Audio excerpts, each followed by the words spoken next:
Looking forward to this. I hope I don't disappoint. You're just going to convince us all that we have absolutely no secrets, aren't you? In a manner. Okay.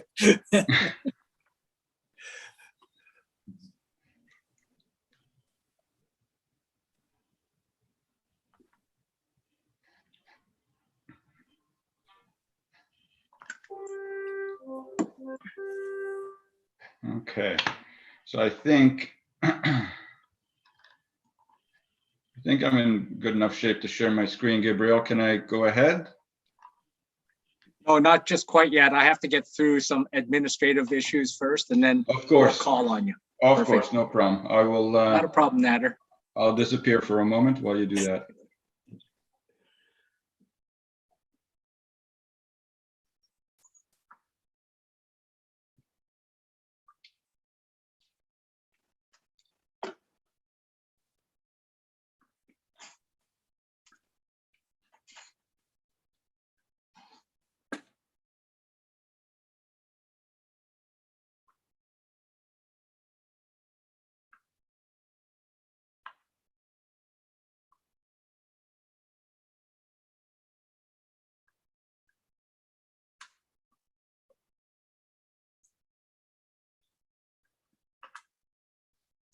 Well, it's 2:30 now, and I have quorum, so I'm going to kick off the meeting. I'm going to call the meeting to order. It's the Economic Prosperity Committee meeting, Monday, April 12th at 2:30 p.m. And before I start, I just, on behalf of the city of Colwood, I would like to acknowledge that we are meeting on the shared traditional lands of the Coast Salish people. And at this point in time, I'm going to combine 2.1 and 3.1 together in our new fast way of doing things. The first 2.1 is the agenda, the Economic Prosperity Committee meeting of today, the agenda, and the adoption of the minutes. And if I don't have any objections to anything that on the agenda or the past minutes, I will assume that everything is okay. Seeing none, I will move forward. And public participation, Gabrielle, do we have anyone that wants to speak at the public participation? Thank you, Chair. Not today. Okay, thank you very much. So moving forward, item 5, new business.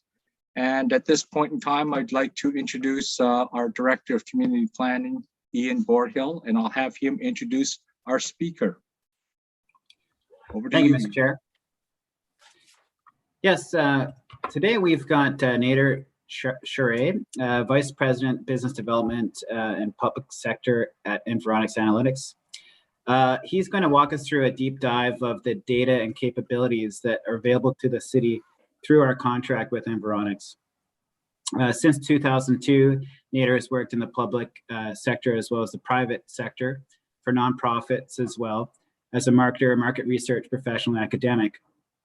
He now serves as Vice President of Business Development with EA's public sector practice, but in previous roles helped local, provincial, and federal departments with their data needs. Prior to joining EA, he also taught at Algonquin College and is a graduate of Carleton University.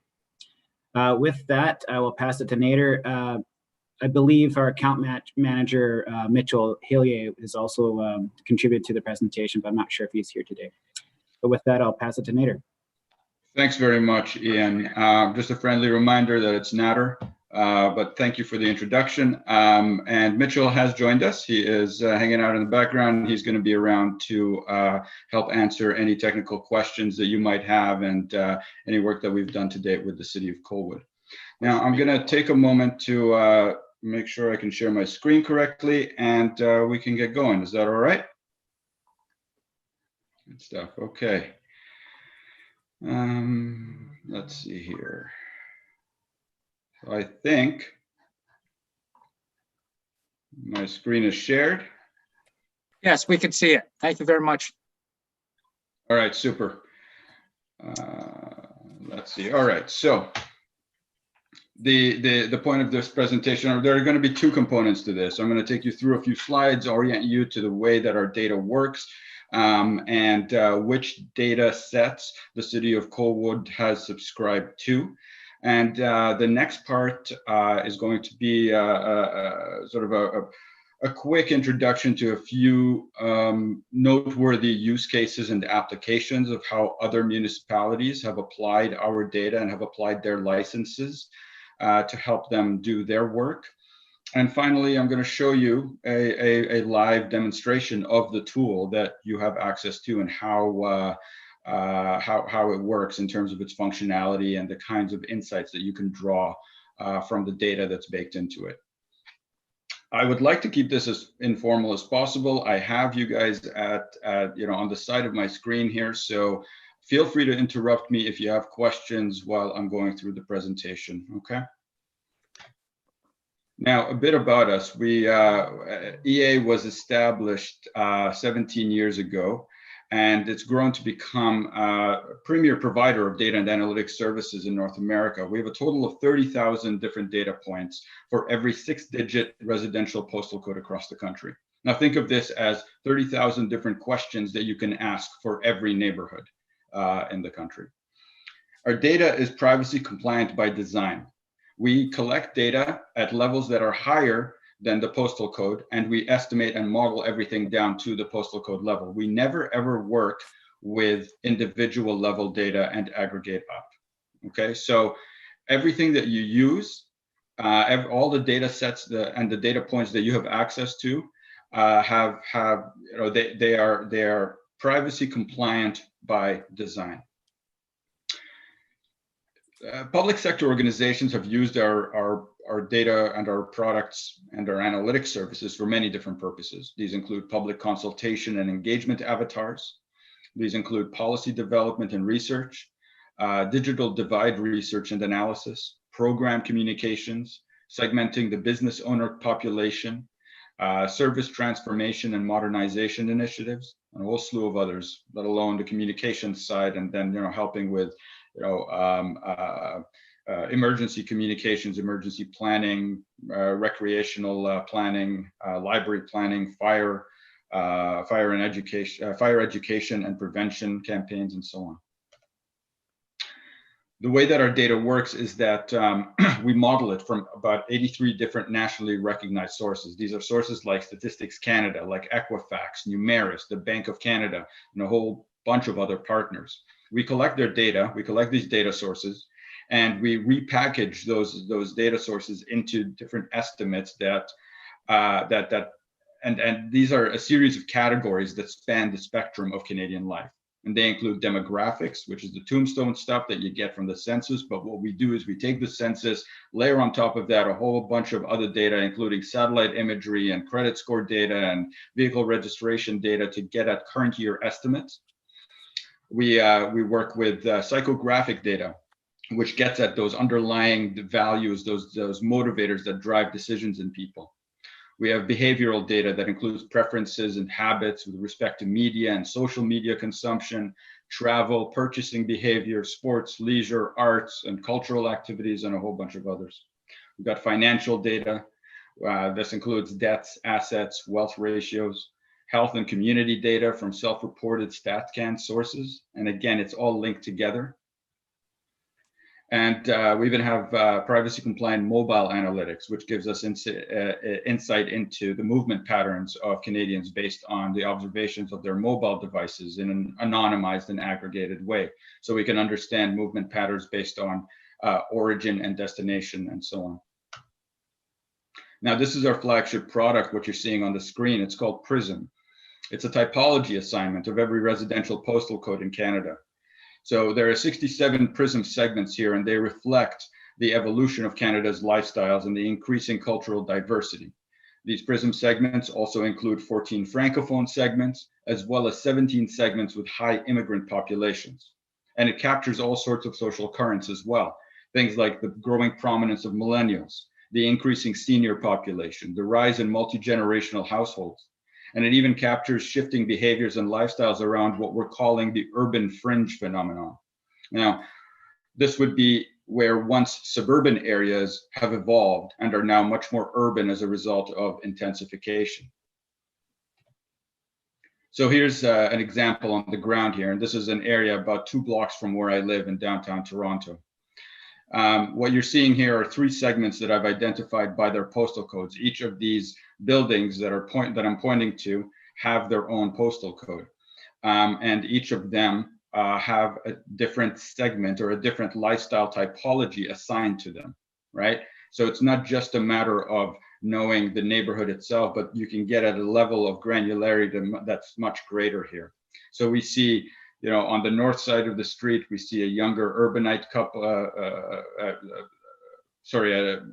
younger urbanite segment that's on an upward trajectory. We have in between, sort of sandwiched between those postal codes is a segment number 2, wealthy and wise, which is composed of midlife families with a much higher income than the average.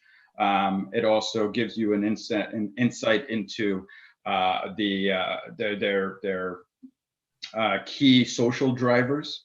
And then you see on the south side of the street, you have the large apartment complex that's composed of younger downscale singles and couples. The household income for that group is much lower, and so on. So you see how it can get at a tremendous level of granularity. And the value in it is that we use this as a building block, right? It's not necessarily useful to look at all of your population at this level of granularity, but by knowing what's going on at the postal code level, you can aggregate and you can combine and you can build out and scale as necessary. So the integration of our data and analytics is generally it's complementary to pretty much every single social media strategy, communication strategy, policy research exercise, media planning exercise, as well as program planning. So master plans, recreational master plans leverage our data as well. Fire master plans, corporate master plans as well. So by leveraging the Envision platform, what users are able to do is establish their context for their market of interest, whether it's by population, by size, by type, or by geography. So you have different ways of cutting the data depending on the business question that you are grappling with. So users are able to size their markets, integrate any administrative, survey, or transaction data. So if you do have survey data, primary research that you've conducted, and it has a geographic hook built into it, like a postal code, you can then integrate that survey research and attach all this other contextual data to give you a more robust analysis of the survey that you've done. You can also link all the Prism segments and all of that, and then you can start building out submarkets and specific populations and all sorts of really cool stuff. Now, the other cool thing about it is that you can actually take the data out and then integrate it into other BI tools as necessary as well. So there's lots of flexibility in terms of how the data can be used. And the thing is, you know, one of the challenges with a lot of organizations is that their data, they might have a lot of data, but it's not necessarily clean, and it's not hygiene to the point where it's actually usable and actionable. Our data comes out of the box in a perfectly usable, actionable format. And as a licensee, you also get access to all the updates that come within the duration of your license. So the data, as I've said, it can be used to inform media plans, policy research, build effective public consultations, inform economic development strategies, decrease overall risk in decision making, right? Now, in the context of COVID, for example, a lot of clients are looking at our data from an economic recovery perspective. How do they help, you know, Main Street on the ground? What can they do to give business owners, small business owners that are operating on the ground, these mom and pop shops that are having some real troubles? What can they do to give them a little bit of additional insight and intelligence to help them understand their markets a little bit better with the changing, at least in Ontario, there's all sorts of changing rules all the time. So there's a lot of shifting that has to happen. On a more macro level, there's understanding of movement patterns and what kinds of citizens are more likely to stray away from their local neighborhoods, and which types of populations are more likely to spend time outdoors. And so it can help with understanding who are more ready for a reopening and who are still, you know, a little bit more cautious and so on. So the Envision platform itself allows users to leverage the EA data, as well as integrate their own administrative or transaction data. Now, the cool thing about the Envision platform is that it's built with, it's built with Esri sort of embedded in it. And for those who aren't familiar with Esri, it's the premier sort of GIS planning tool out there. So there's all sorts of mapping functionality that's built into the platform. But what separates it out from the Esri, the ArcGIS platform, is that it's much more user-friendly for those who are not GIS specialists. So it's effectively bringing GIS capability to the non-GIS technician. So if you're a marketer, if you're a planner, if you're a policy wonk, if you're trying to figure out, you know, what the spatial implications of a decision that you're making might be, this is an excellent tool to help that. Now, I've said to you already that we draw data from 83 different sources, and we have a total of 48 different data sets, okay? Of those 48 data sets, the City of Colwood licenses 8 of them. And these are the ones that have been decided, that have been determined to be the most useful for the purposes of the City of Colwood. And they are very much in line with the data sets that about 90% of our municipal clients license. These are made up of demographic data, so the Demostats product, psychographic data, which is our social values product, Prism, the segmentation typology, optics powered by Numeris, which is a combination. Now, Numeris used to be the Bureau for Broadcast Measurement, and it evolved to become Numeris and capture a whole bunch of other data beyond just television viewership and radio listenership. So beyond traditional media numbers that you get that you can attach or link to every Prism segment or every neighborhood, you can also learn about behaviors, as in preferences for social and sports and leisure activities, media. I've said media preferences already, but other purchasing habits, from travel and tourism to the number of cars that people are likely to have at home, all sorts of things. There's about 4,500 variables in Numeris alone. Then you have community health and community life, which all come from the National Social Survey from Statistics Canada and is repackaged to work with our data sort of infrastructure. And those data sets address things like the community health data set addresses things like the prevalence of chronic conditions, the general state of self-reported mental and physical health among the population. The presence of, say, comorbidities with COVID, right, to be able to identify more vulnerable populations. In fact, through the data sets license, what we can do with the City of Colwood is actually design what we call vulnerability indexes, right, to identify specific variables to create composite scores to understand areas of, say, financial or social or physical vulnerability among your population. And then additionally, we've got the food spend and household spend data sets, which look at annual expenditures by population for a couple of hundred different products, or product categories, whether they're food products or just household expenditures. Now I'm going to take you through a few. Just a quick question, Nader, just on that previous slide. It's Doug Kobayashi here. Yeah. How do you? What is the actual data set you're collecting? How is this done? Is this done like through, like, for example, let's take a look at food spend right now. How is that collected? Is that through like the retailers, or how would you go, like, how accurate is that information? I guess that's what I'm trying to get to right now? Well, I mean, food spend, household spend and food spend all come from Statistics Canada sources. Oh, okay. Yeah. Now, we have release notes on all of our data sets that I'm happy to share with you. If you'd like to understand where the data comes from, what the sources of each of our data sets is, what the vintages are, and how we model, these release notes kind of give you a breakdown of what, it's basically a technical document that breaks down what was done to create the data set. Okay.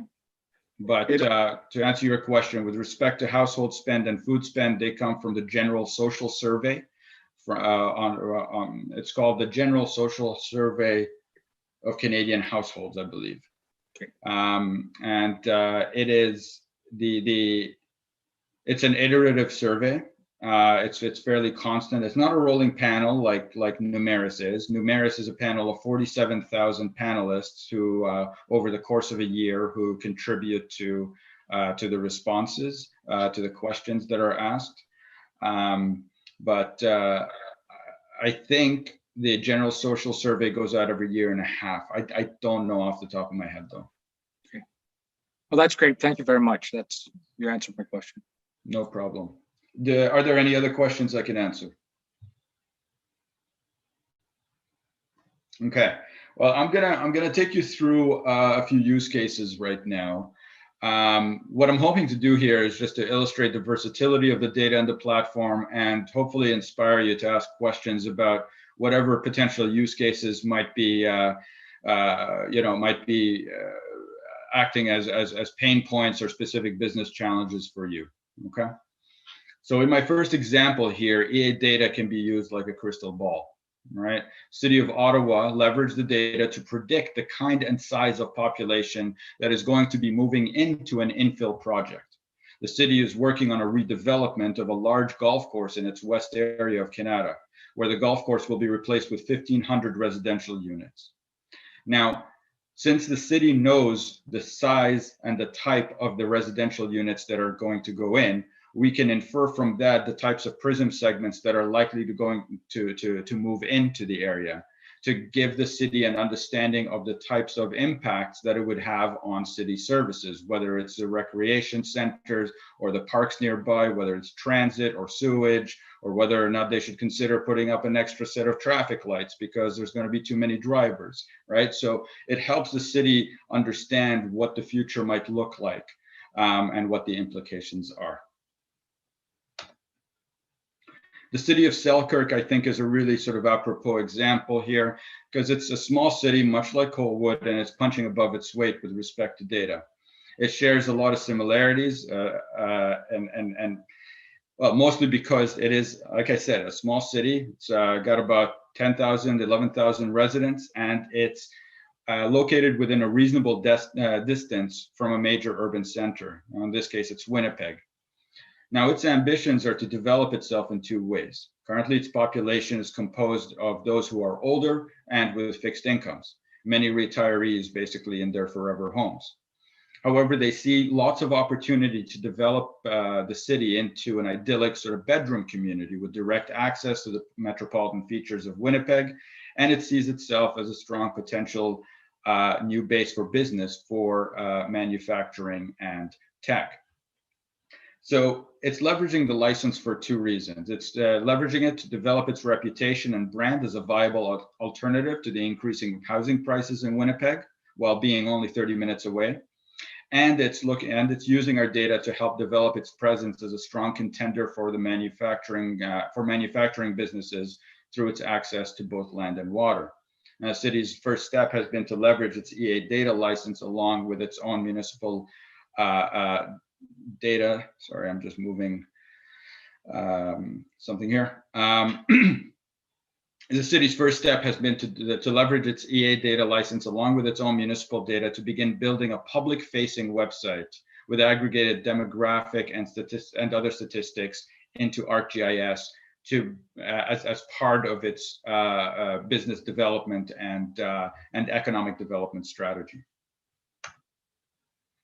So Brampton, Brampton's a really cool example because what they've done is they've leveraged the data in many different ways, but this one especially.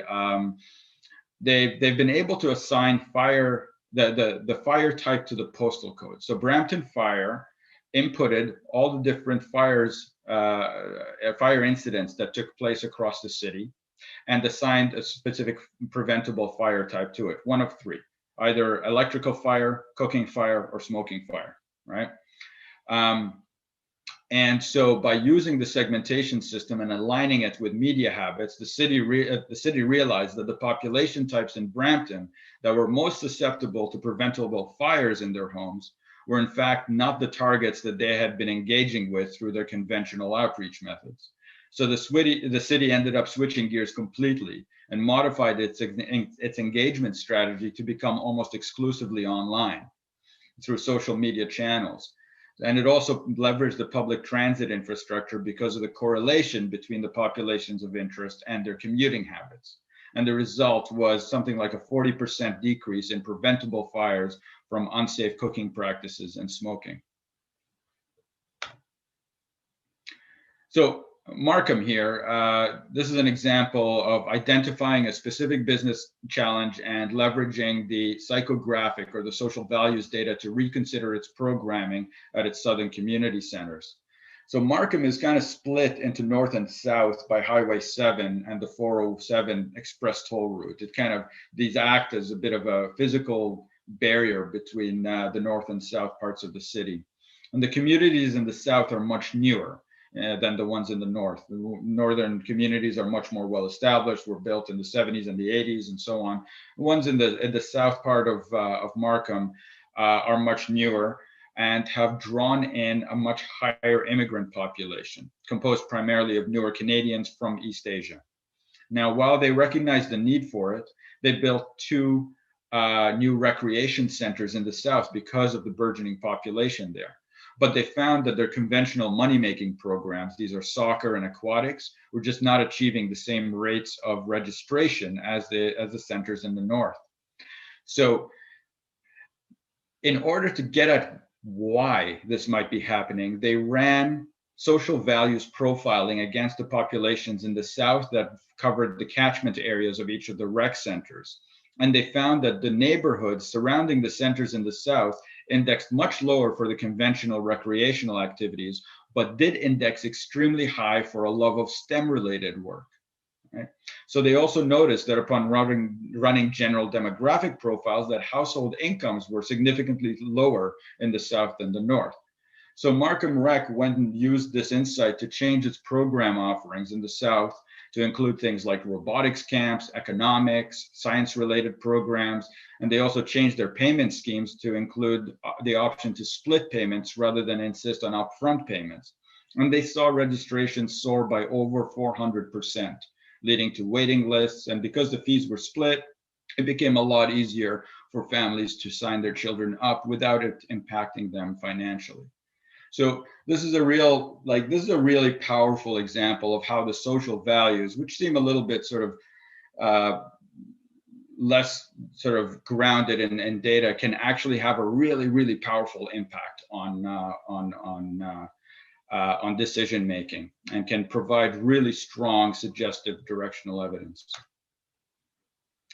Now, this example is a minor departure from the standard approach of our municipal clients, but it's notable because of the ECDEV kind of dimension.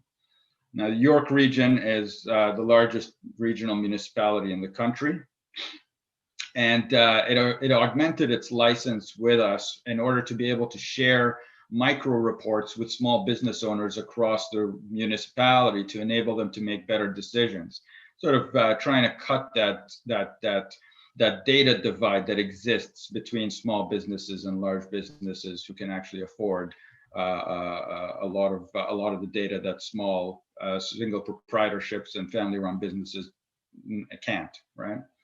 So by being able to go well beyond the simple demographics and being able to pinpoint geographies by identifying specific drive times, walk times, linear distances, the Enterprise Center was able to not only increase its value with the business owners within the community, but also increase the likelihood of success by empowering these small businesses with additional and extremely valuable data about their markets. And finally, there's a quick example about the Ottawa Public Library. What they did was leverage our data to understand rates of mobility as compared to access to local library branches. And the OPL was able to identify neighborhoods and determine the most effective routes for its bookmobile services to reach Ottawa residents who had mobility challenges. The effect was obviously greater community inclusion, increased engagement from cardholders who wanted to engage with the library but had difficulty doing so on their own. And of course, this approach can be taken to determine other service delivery needs from an outreach perspective.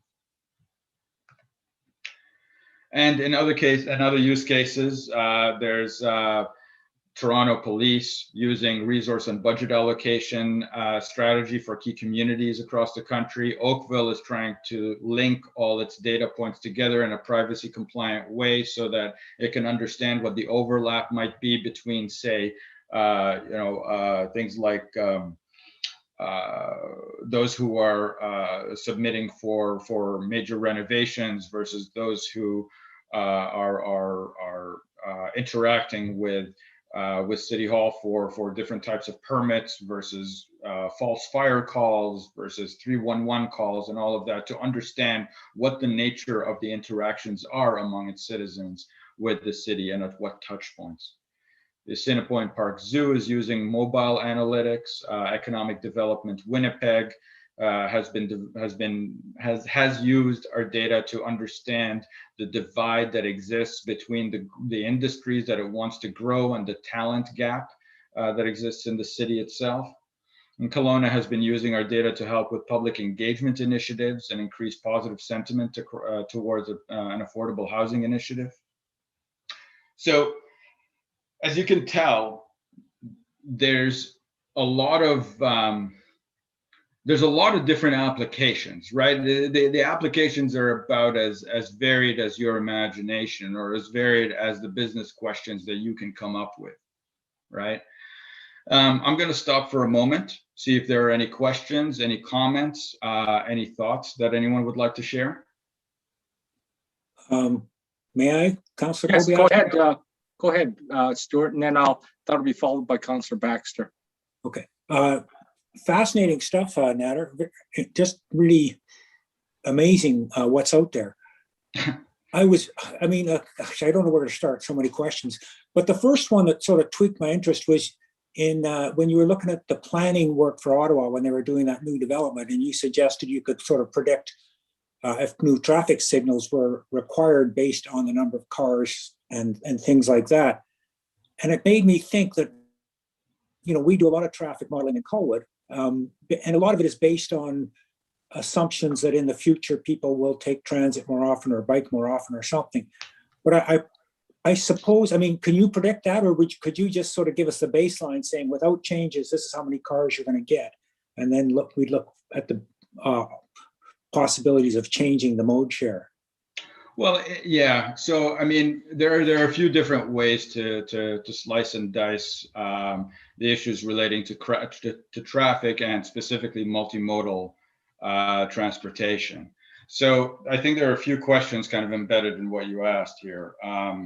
One is, can the data provide you with an accurate estimate of what to expect in terms of upcoming traffic? In a manner, yes, because what we can do is we have very solid data that gives us an idea of what types of segments and what types of neighborhoods are more likely to have different, are more likely to have driving habits versus public transit habits versus habits related to sort of walking to work or preferences for certain things. So we can assign likelihood, absolutely, right? Mm-hmm. So if you have a new development coming up, we can figure out what kinds of segments are likely to be moving into that neighborhood, and we can assign a likelihood with respect to what types of driving habits you can expect from that new development, right? Mm-hmm. And that's the information that's the directional evidence that the City of Ottawa can use to help it inform whether or not it's going to need another traffic light at the Newton intersection, right? Another way to deal with this is to actually leverage mobile analytics, right? This is something that the city does not currently have a subscription to, but it is possible.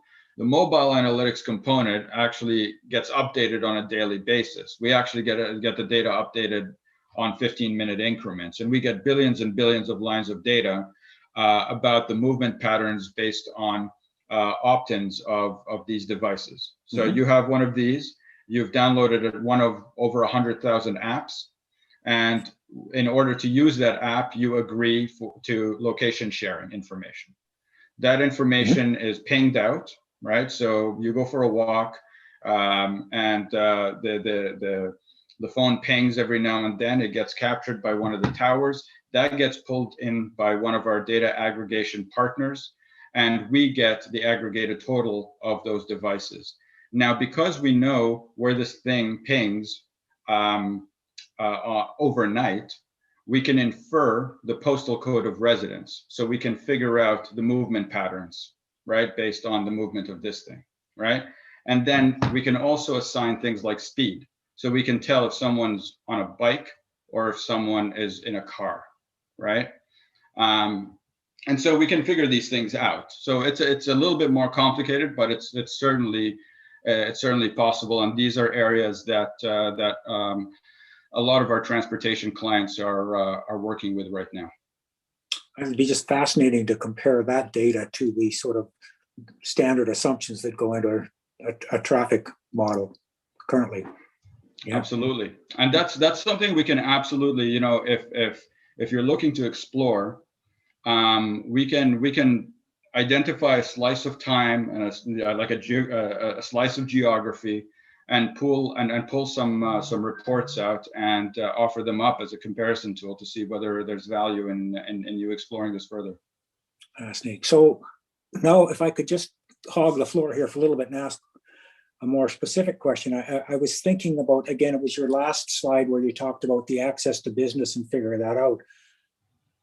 So if I wanted to open a steakhouse, could I go to you and say, I want to put one here, is it going to be successful? And you could look at the analytics and say, you got enough customers within a typical range for steakhouse that you make it work or not? Is that the kind of work you could do? That is bread and butter work for us. Site location analysis is very much our wheelhouse. So we work with retailers, with merchants, to do exactly what you suggested. So a dentist will come to me, for example, and say, look, I'm thinking of opening another clinic. Where should I open it? And what we can do is compare the dentist's current roster of clients by postal code against similar people in other parts of the city and say, well, based on the catchment areas of your current clients, we recommend you set up shop in this postal code because you'll have a very similar sort of catchment area and you won't cannibalize from your current client roster and so on. Absolutely fascinating. Thank you so much. My pleasure. Great questions, Councillor Parkinson. Councillor Baxter. Unmute yourself, Michael. Thank you, Doug. So looking at the mobility data again, obviously not everybody has a phone, not everybody has their phone turned on all the time. You're right. Do you know who and how many you are missing? Are you able to estimate that, or do you think Yes. it is actually negligible? No. It is. We work with a 5% sample nationally, and we are able to use that sample to extrapolate and weight according to the population as a whole, based on a whole bunch of other modeling that takes place with that took place with our R&D team over the course of 3 years. Thank you. But as an example, just to interrupt you for a moment, Yeah. The Markham Rec Center, called Glen Abbey, in the north of Markham, we ran a bit of a test with them, and they wanted to know how many people over the course of a year visited their rec center, this specific rec center, on Wednesdays, because it had specific drop-in programs on those Wednesdays, and they didn't have any registration information, but they did have volume counters. Okay, so they knew how many people had come in, and they wanted to measure that against our estimates from the mobile analytics and the extrapolation to the weighted population, right? So our number came in at about, I think it was something like 402,000 people over the course of the year, right? And their number was sitting at 460,000 for the year. So they had counted 460,000 people walking into the rec center on Wednesdays over the course of, I think it was 2019, and ours came in as a slight underestimate. Okay. So another question about mobility, but related to commerce. So the city of Colwood is looking at its 5 kilometers of sandy beach as a potential, to bring more people into the community. I presume from your mobility data, I just got to close a window here. I got a lawnmower outside. You got it. Okay. Presumably from your data, you would be able to tell how many people went to the beach from what areas of the surrounding region at what times. You would actually be able to do that. And then whether they stopped in Colwood on their way in or way out. In other words, stop to the store or a restaurant or something.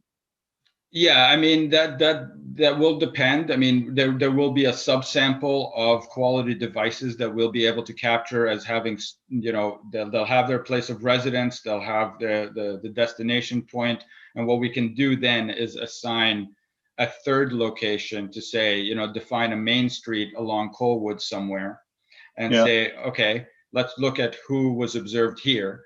Then we would pull out the local population and look at the comparison between those who visited the beach and those who visited the main street, right?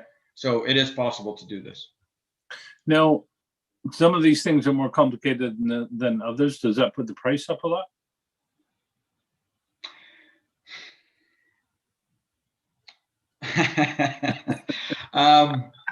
It depends on how complicated. The example that you're asking, the example that you're asking about is not overly complicated because it does not require any custom work.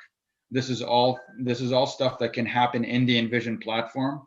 And with some training, actually Envision users at the city could do it themselves with a subscription to the mobility data.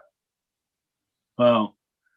That could well be very useful as we move along here.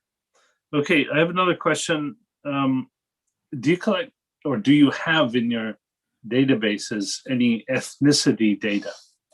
Absolutely. You know what? Let me switch over to the platform and I can show you a couple of things. So I'm going to stop the share and I'm going to share another screen. Just give me one moment.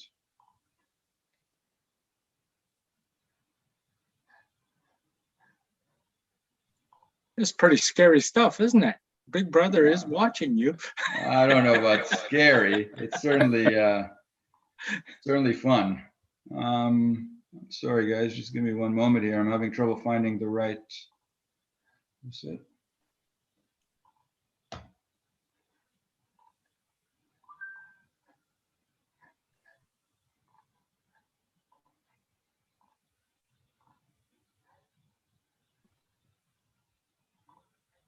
Okay, so this should do it. You should see my screen now.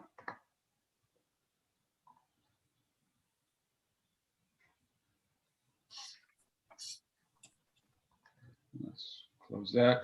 I assume you see the splash page of my Yep. Yeah, okay, super. So this is the platform, what you're seeing in front of you. This is the front page of the platform. It's got all sorts of different areas that you can work with. You've got the navigation section down on the left side.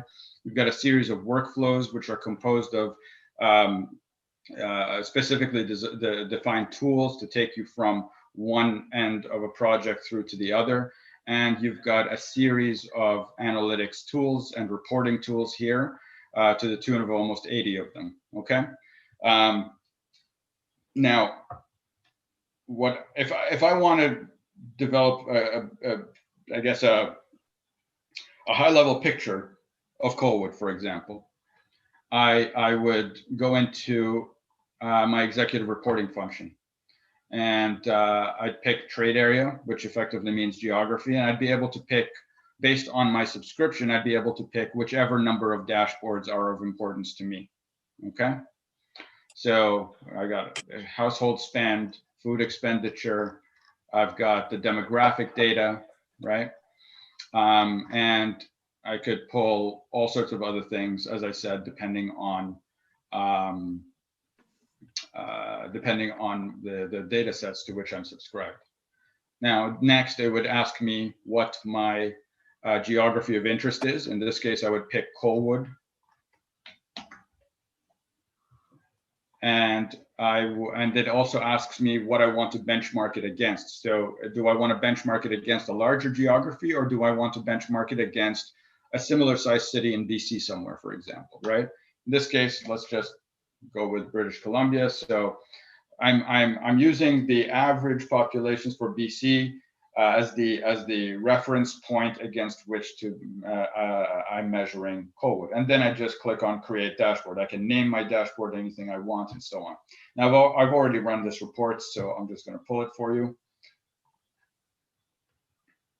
And I'm cognizant of time. I know we only have 15 minutes left, so I'm not going to go through all of this reporting, but it'll give you a very strong idea of what's possible here.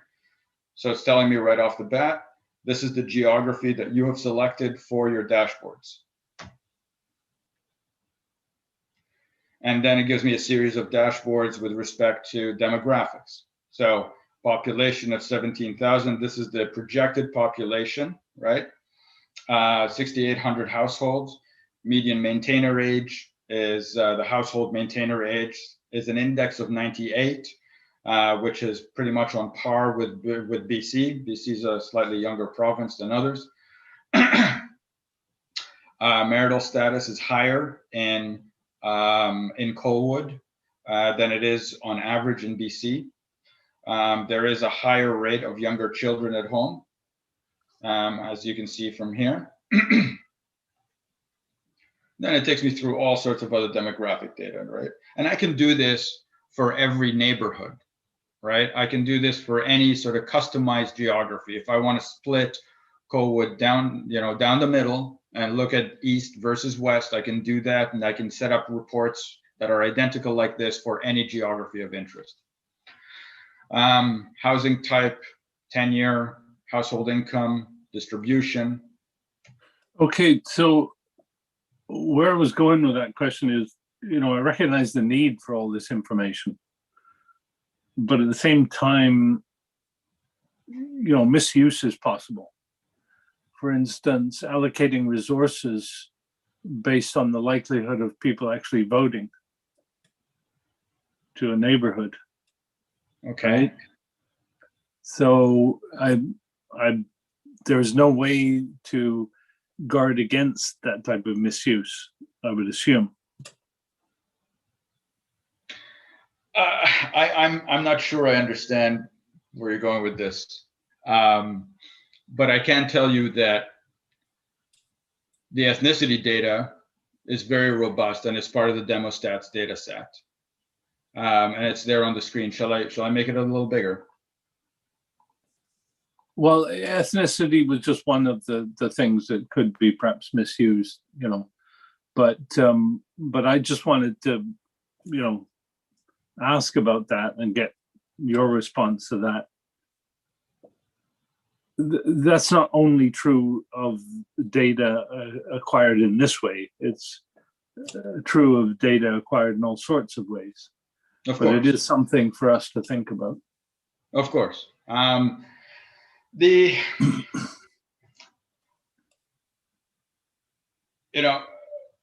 nothing that we can really do about the intentions behind the use of data. Our focus is on making data that is accessible, actionable, and relevant in a real world context. right? And our hope is that when looking at this, you're able to see what the data holds on a micro level, on a neighborhood level, and how it relates to a larger geography. And that's exactly why we impose the benchmarking process, because it's necessary to understand context. It's necessary to understand what a population looks like in a certain context. Understanding it sort of in a universe unto itself doesn't help much, right? Yeah. Beyond that, there is kind of a requirement on the, for the responsibility of use, right? Yeah. As there is with everything. Okay, thank you very much. Okay. Thank you. Councillor Jensen, Righteous Brother Jensen. Thank you, Mr. Chair, and thanks for the presentation. I'm interested in validity. I mean, I'm just thinking if we were to use some of these tools to verify, or sorry, to anticipate some of our future traffic concerns. I mean, do you go back and validate the data after the fact, just to see, like, I guess, what level of certainty can we acquire from that data? Well, I mean, these are models and estimates, right? And they're made with the best available data that's available to us. So, good data in, good data out, right? As the saying goes, right? If we have poor points of data to plug into our models to create our estimates, we're not going to be quite as confident with the outputs. And the thing with being data providers is that one wrong number and everything that you do gets put into question, right? So we have a tremendous amount of R&D that goes into all of our work before we put it out there. And we have a tremendous amount of quality control that is on a continuous run with all our releases, with all our projections. But for example, we have done some comparisons, like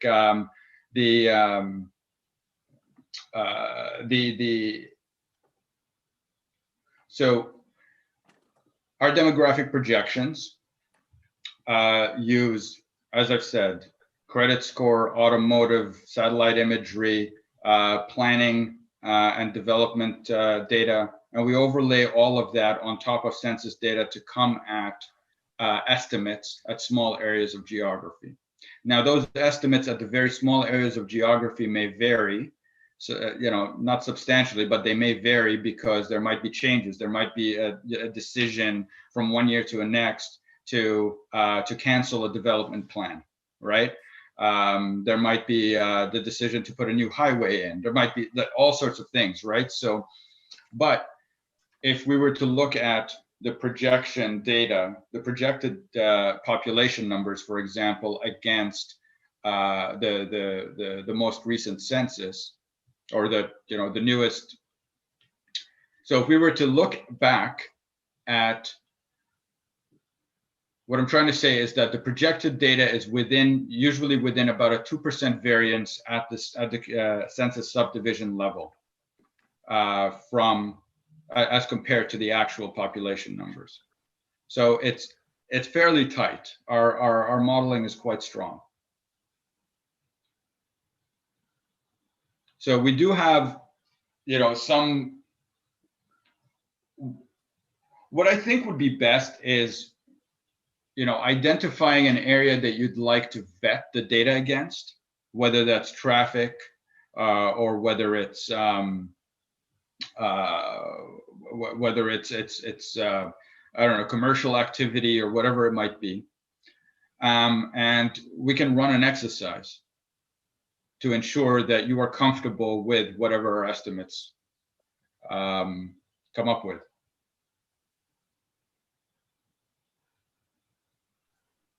Does that answer your question, Councillor Jensen? Okay. I'll ask my question, and then I'll let Ian ask his question. My question is, okay, so we have a basic subscription right now, the city does. Is the subscription just so that they have access to the data and then we can do our own analysis, or and so all these projects that you did were specific projects on top of your normal subscription fee. Is that correct? The projects as in the use cases that I identified earlier? Absolutely. Yes. So yeah, I mean, in some cases there were very specific projects. So we engage with clients on two different fronts. We either we'll get a specific business question and we'll go away and run all the analysis and provide a set of deliverables, and that's a defined project, but that's outside of the purview of a license. Right. Or we engage with a client in the same way that we do with Colwood, for example, where they license the data on an unlimited basis annually, and leverage it through the platform by being able to generate reports like you see on your screen. Okay, gotcha. And in the licensing model, you also get a series of consulting hours or support hours, effectively, where you can treat us as your back office analytics shop. Gotcha. Okay. And this question actually is for Mr. Borhill. Ian, my question to you is, who does this, right? Who's the caretaker right now at City Hall for this? And do you have someone that, how do you use it right now, for example, if you're the caretaker of it? Sure. I think it's fair to say there's a project lead that would sit with community planning as well as our communications department. Rachel Buski, our program coordinator for the recovery efforts, is primarily working with this data as part of the program validation and the metrics project that we're hoping to share online very soon. And we've been trying to take a very much interdisciplinary approach involving all of the city departments and the work to get to understand what's possible and what's available. And Natter's been good enough to walk the whole city team through a very similar series of presentations as we've seen today. Okay, that's good. And go ahead, Ian. You have a question. Go ahead, fire away. Sure. Actually, I've just got a comment to add to what Nader was talking about in terms of how we're using the data, what's available in Colwood. So the city's defined 11 discrete neighborhoods that we use to divide the census data and then do benchmarking and a comparison of the neighborhoods between the censuses. We've also applied that to the data that's been provided through Environics. So built into our system are those 11 geographies that we can then say benchmark Colwood Corners against Hatley Park or Royal Bay against Triangle Mountain. And it's really interesting to see how those different neighborhoods kind of shake out with respect to the differences in demographics and social statistics. So just wanted to highlight that as a possibility for the city. Great, thanks a lot, Ian.